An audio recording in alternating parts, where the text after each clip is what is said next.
Hey, homeschool friends, this is Matthew McDill. Welcome to the Homeschool Show. I've got some super exciting news for you, and that is season 4 of the show is going to start next Monday, the first Monday of September. And it's not just going to be a new season; it's going to be very different. We're going to update stuff like our logo and our music, or our format.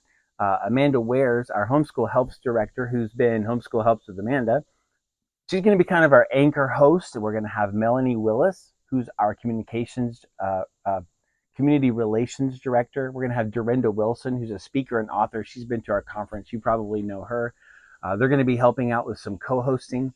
We're just going to have a lot more discussion, kind of a different format. So I hope that you will join us next week to see the rollout of season 4. And we'd love to hear more from you about things that you would like to hear us talk about. So as usual, you can contact us at thehomeschoolshow@nche.com and let us know what you would love to hear these ladies talking about. A couple more announcements very quick. First of all, the Fall Moms Retreat is coming up, and you can register for it now. The date for the Fall Retreat is November 8th and 9th, and you have until September 6th to get early bird pricing. So go to nche.com/moms-retreat and go ahead and sign up there. This is at the Caraway Conference Center. This has been a really exciting annual thing that the moms have done, very encouraging. So we'll have the link to that in the show notes as well. Don't miss the early bird pricing. All right, I have a question for you. Are you a member of NCHE? Now, probably some people will think, I think I am. Maybe, because this is an annual membership and maybe it's lapsed. Here's what you can do to find out for sure. You can email us at nche@nche.com and ask, am I a member? And then we'll help you look that up and let you know. Why should you be a member? It's pretty simple. First of all, we just want you to be a part of our family, part of the community of NCHE. Number 2 is you get awesome benefits. I'm going to tell you more about those later. Number 3 is when you join NCHE, you help us keep going in our mission and what we do. Go to nche.com/join, and you'll see our 2 levels of membership. We have level 1, which is a $35 subscription, and a level 2, which is $75. And there's a lot of differences and the kind of benefits and things that you get there. One of the big ones, for example, is our online mentorship opportunities. You want to check that out. So once again, nche.com/join and find out how you can be a member. Okay, so we're going to finish up this final episode. Of course, it's been, we've taken a break over the summer, but we're going to call this the final episode of season 3. And what I want to just show you is episode 96. This was the most popular episode of the season on both Spotify, Apple Podcast, and YouTube. So I hope you enjoy this one, and be sure to join us next week for the rollout of season 4.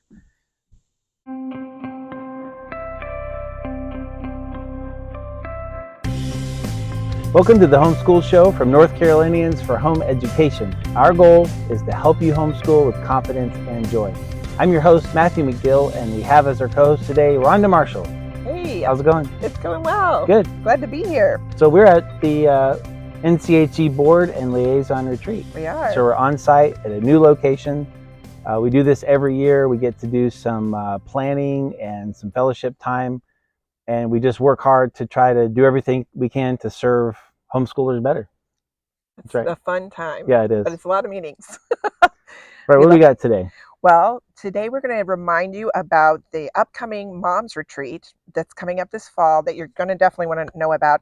And we're also going to talk a little bit about the documentary, Shiny Happy People. Have you heard of that? And then we're also going to have homeschool conversations.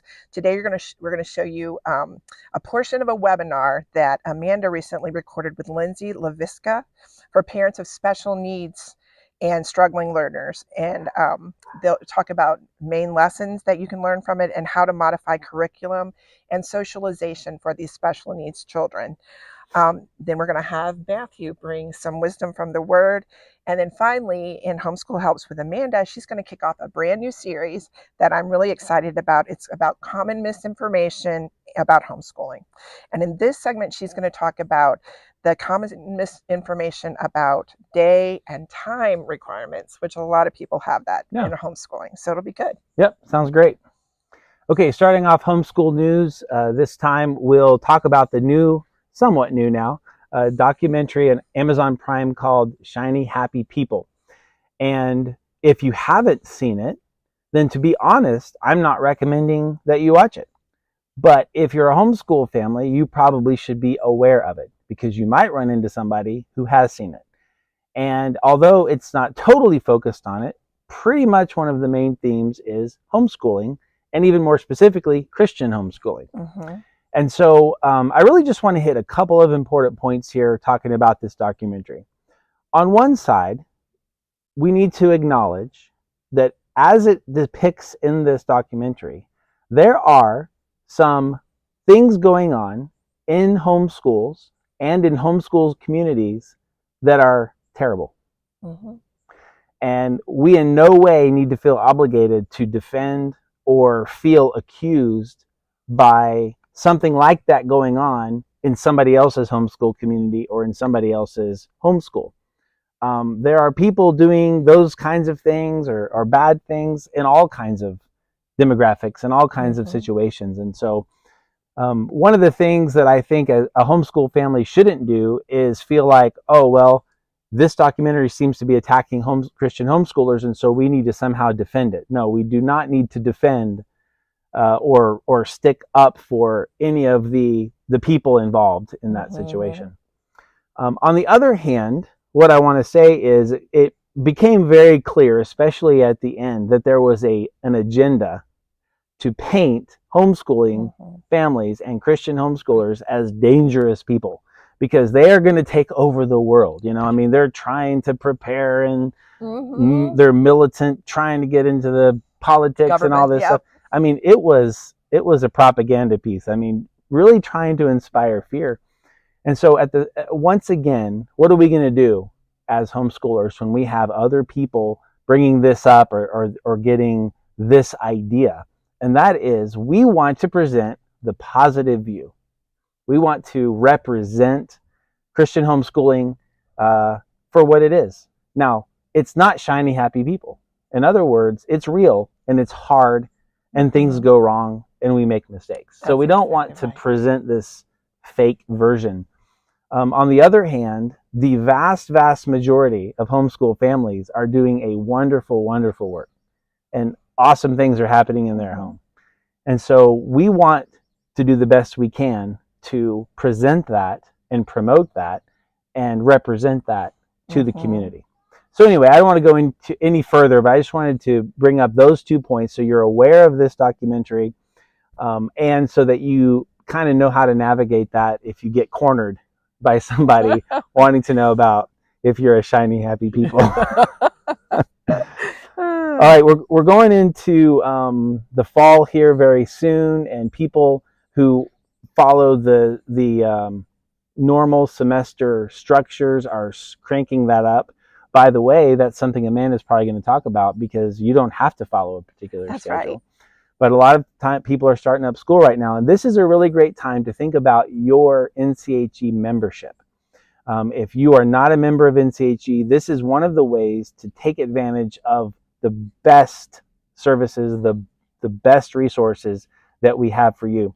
And so some of the things you get, there are 2 levels. The first one is $35.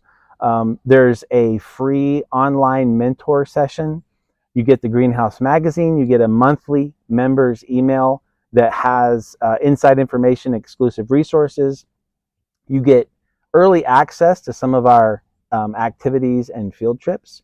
You get to participate in our graduation, get a sealed, signed diploma. And a really nice case. Yeah, instead of a plain one. There's NCHE student scholarships and lots of discounts. So that was level 1. Level 2, you also get a free bundle of 5 conference recordings, plus you get 3 sessions, and that's a $75 dollar membership. So check it out. You can go to nche.com/join and find out how to be a member. Awesome. Okay, we're going to go into homeschool conversations. And as Rhonda mentioned before, we recorded a great webinar. Amanda, who's our Homeschool Helps director, as you know, interviewed Lindsay Leviska, and they had a great conversation about special needs and struggling learners. So we're going to now listen to another portion of that conversation. So you definitely now have a lot of personal experience with homeschooling, some learning differences, some special needs. So tell us about that. Well, it's interesting. My son, he's the one that entered our world and taught me all these things. Mm-hmm. But what happened was I truly believe he saved my biological daughters as well, because it wasn't until I went through that journey with him that I realized, wait a second, issues that I was having with my oldest, for example, or with learning, there was stuff going on behind the behavior. And long story short, we all have some sort of ADHD diagnosis in our home. I have ADHD. I didn't know that until, I went and saw a doctor with my children about their ADHD. But everything started to fall into place as far as learning. We have, I have every one of us, not me, but my girls all have some form of dyslexia. My son has some form of dyslexia. I have a very brain-based approach. And obviously, and as a Christian, I also have my faith interwoven in that, and that's been so lovely as well. But I realize that so many of the learning challenges, I had one of my kids who was constantly doing cartwheels and flipping all the time. And I was getting so frustrated, why can't you just sit still? Why can't you do this? Yes. Right? Yeah. It wasn't until this boy came in and shredded everything I thought about my perfect homeschool family and my perfect, this idea that I had of what life was supposed to look like. I started to see these girls differently. So I started teaching them completely differently, and everything is just different, and we are thriving, but it has been a lot of work. Absolutely. So what is the most important thing that you would say you have learned as a homeschool mom on this journey with all these different needs? I would say, it's so funny. I was trying to kind of summarize that in one line, but truly it's can I give you the list? It's first of all, there is not one way. That was huge for me, realizing that there's not one way, that anybody, or even if it's yourself, that has this belief that things are supposed to go X, Y, and Z way. And if they're not X, Y, and Z way, they're wrong. That has to go as fast as possible from your mindset. Yes. That the most important thing is to look at the child in front of you and figure out what their next step is. Whatever that little step is, that's your goal. This is the next step, and then the next step, and then the next step, but not 10 years from now, not what does the curriculum tell me they're supposed to be doing right now? What does my neighbor think about her, it's what does this child need in this moment to take their next step? And that's been super helpful for me, and what I want to encourage parents to feel, or moms to feel, freedom in. Absolutely. And isn't that just, that's just homeschooling in general, but especially with these kids that have these different needs, that it's not a competition. It's not a race. They're not inside this box. They can just do the next step. I love that. That is awesome. Yeah. So my next question is, how do you modify that curriculum if most of the curriculum that's out there is not really designed for our kids that have these different needs? So what do you do? Well, I think that your point is very interesting. You're saying, most of the curriculum is not designed for our kids' needs, right? But it's so interesting because I find people are constantly asking me, I know they're asking you, what's the best, my curriculum is, my child has ADHD, or my child is autistic, or my child has dyslexia.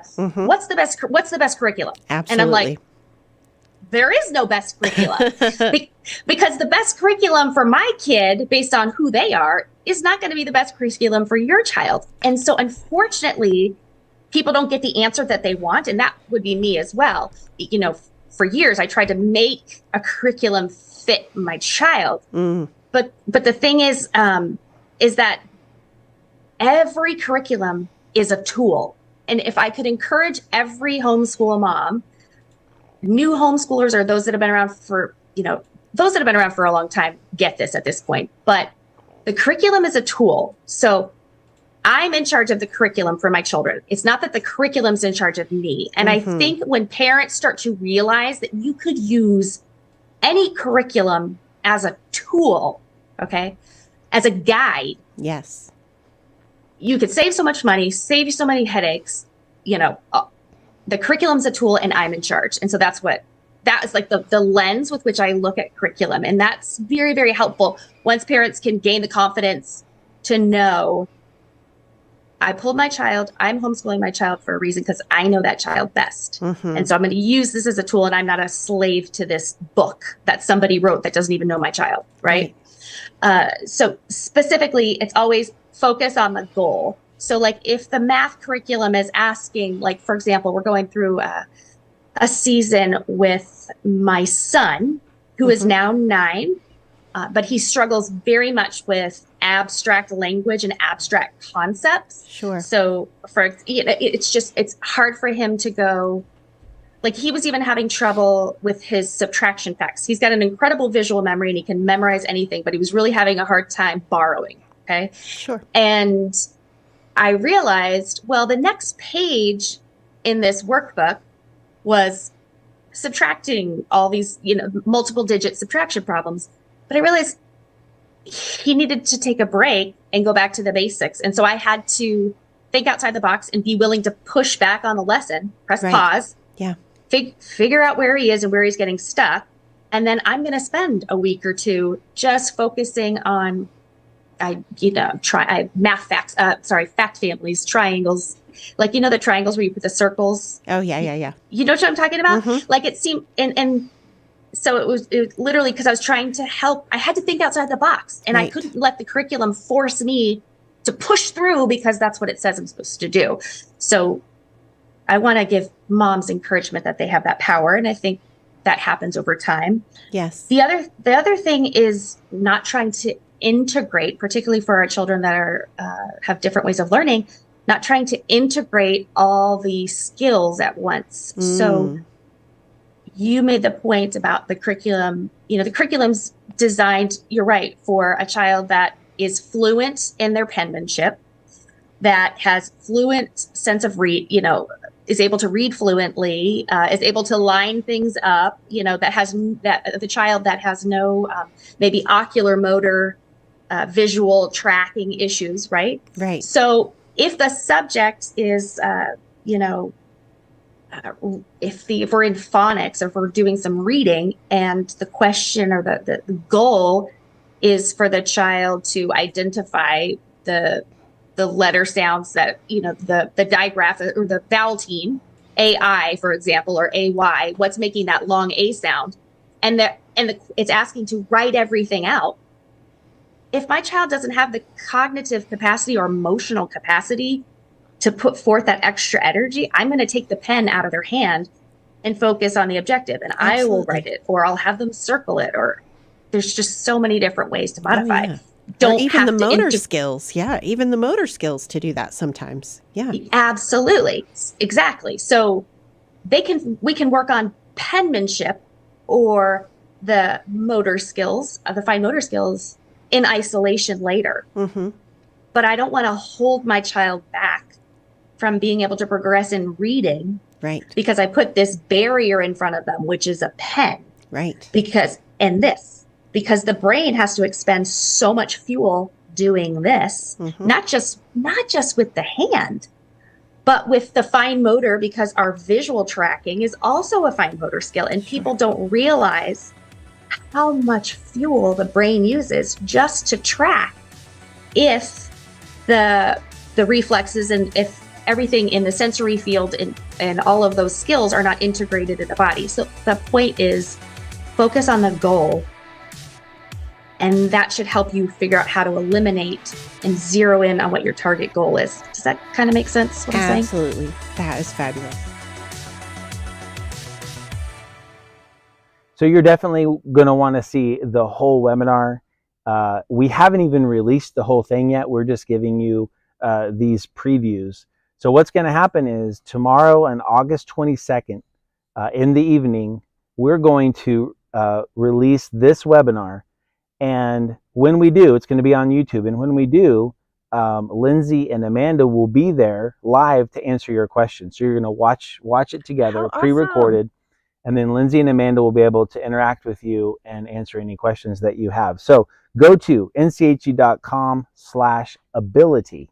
And the reason of that is because this webinar is called Focus on the Ability, homeschooling those with special needs and learning differences. So again, nche.com/ability.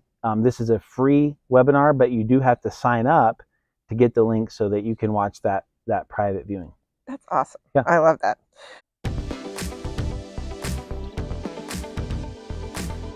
All right, now it's time for a little wisdom from the Word. Last week we were talking about Ephesians 6 and where it says, children obey your parents, and the importance of parents training their children to obey. I want to go on to what's more commonly talked about in verse 4, since we are already in this passage, where it says, Father, do not provoke your children to anger, but bring them up in the discipline and instruction of the Lord. I always thought it was curious why anger was the word here, and kind of wondered over time, what is it that would cause my children to be angry? And I want to go ahead and admit, my kids have been angry. You know, I've definitely provoked them to anger at times, and so I wanted to figure out how I was doing that. Well, as I've mentioned before, one of the things that I realized how I did that was from Proverbs chapter 15, verse 1, where it says, a gentle answer turns away wrath, but a harsh word stirs up anger. And so as I read that, I realized a harsh word stirs up anger. And it made so much sense, right? Moms and dads struggle with being harsh with their kids, but I think dads struggle with it even more. So this is a way that we stir up anger in our kids, and that is by being harsh with them. We yell at them, or we criticize them, or our voice and our tone is harsh, and nobody likes that. That's one of the things that also helped me realize that my kids are people too. They're not just little kids that you can treat however. And I realized that even though I'm the parent and I'm supposed to be in charge and I'm responsible for them and I'm responsible to make the wise decisions, they're also little people who need to be treated with respect. And so when you treat your kids with patience, with kindness, and with respect, that doesn't mean that you're not in charge or that you don't correct them or tell them what to do, but it means that you treat them with respect. Then you will not provoke them to anger. They will be in a much better position to hear you, to respond to you, to receive what you're saying. Now, let me be clear, they're still not going to like it, right? Of course, if you cross their will, they still may complain and cry and whine or even rebel, but it will be very different than you stirring up anger because of the way that you're doing it. Let the truth be the truth. Simply say what you want them to do or the correction. Let the consequences that you set for them be what they come up against, not you. And most of all, don't let it be a personal issue. When they disobey you, it's so easy for us to become angry and personally offended because we were disrespected or we were disobeyed. Don't make it a personal issue. Just say, you've disobeyed, you've disrespected, here are the consequences. And let that be the teeth and the enforcement of what you're saying. So this is all, of course, important for parenting and raising a family. It's also important for homeschooling because we have an opportunity as we're teaching and interacting with our kids to decide how we're going to interact with them, how we're going to treat them. Also, when you're teaching and training your kids in academics as well as discipleship, the way that you're treating them is going to make a difference. And it's also going to build the foundation for a relationship with them where they trust you, they respect you, and you'll be able to pour into their lives. So remember, fathers, do not provoke your children to anger. And then that's Ephesians 6. And then over in Proverbs chapter 15, verse 1, it says, a harsh word stirs up anger.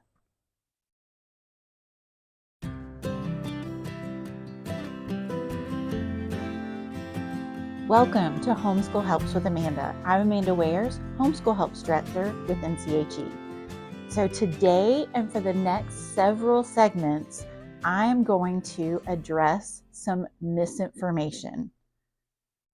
I know we hear about misinformation all the time, but even in the homeschool community, there is a lot of misinformation out there.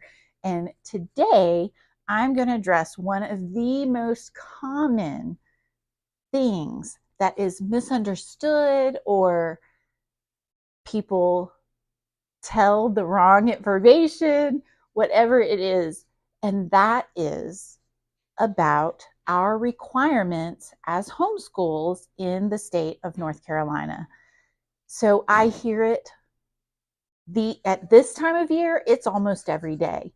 I hear, oh, I know I have to do 180 days of school. You guys, that is not true. Years ago, it was listed on the Division of Non-Public Education website as a recommendation. It has never been a part of our homeschool law. We have no day requirements as homeschools. We do not have to do a certain number of days. We do not have to do a certain number of hours per day, okay?